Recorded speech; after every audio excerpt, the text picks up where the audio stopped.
ক্ষতিপূরণের যে বিষয়টি আহত হয়েছেন, যিনি নিহত হয়েছেন তাকে এভারগ্রিন কোম্পানি টোকেন মানি দিয়েছেন, আরও ওনার পরিবারকে সহায়তা দেওয়ার প্রতিশ্রুতি দিয়েছেন। এভারগ্রিন কোম্পানির যে মালিক তিনি শুক্রবার আসবেন, বেবজার সাথে বসবেন, যারা আহত হয়েছেন তাদের সকলকেই ক্ষতিপূরণের ব্যবস্থা ওনারা করে দেবেন বলে আশ্বস্ত করেছেন। আমরা প্রায় 3 ঘন্টা আমরা আলাপ আলোচনা করলাম। প্রতিটা দাবি, শ্রমিকের যে প্রতিটা দাবি 23 দফা দাবি এভারগ্রিনকে বলল যে আপনারা মানেন কিনা। তারা বলল আমরা মেনে নিলাম।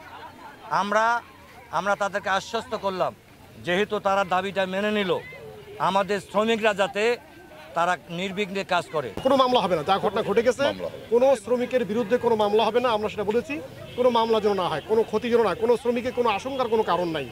আর আপনাদের কাছে যেটা ওখানেও মিটিং কথাও এসেছে যে সাংবাদিক ভাইরা আপনারা যারা জাতির বিবেক, আপনাদের উপর নির্ভর করছে গোটা এলাকায় এই সংবাদগুলো প্রচার হবে। আমাদের ইপিজেডের স্বার্থে, আমাদের এলাকার মানুষগুলোর স্বার্থে আমাদের এখানকার নিউজগুলো হবে পজিটিভ। কোনো পক্ষকে উস্কিয়ে দেওয়া নয়, কোনো পক্ষকে ঘায়েল করার জন্য নয়, কাউকে দমিয়ে রাখার জন্য নয়, পজিটিভলি আমরা নিউজ করব। শ্রমিকদের যে দাবিগুলি ছিল সেই দাবিগুলিতে বিস্তারিত আলোচনা করে কারখানা কর্তৃপক্ষ আমাদের কমিটমেন্ট করেছে যে শ্রমিকদের যে দাবিগুলি আছে সেই দাবিগুলি তারা প্রতিপালন করবে এবং মেনে নিয়েছে তারা দাবিগুলি।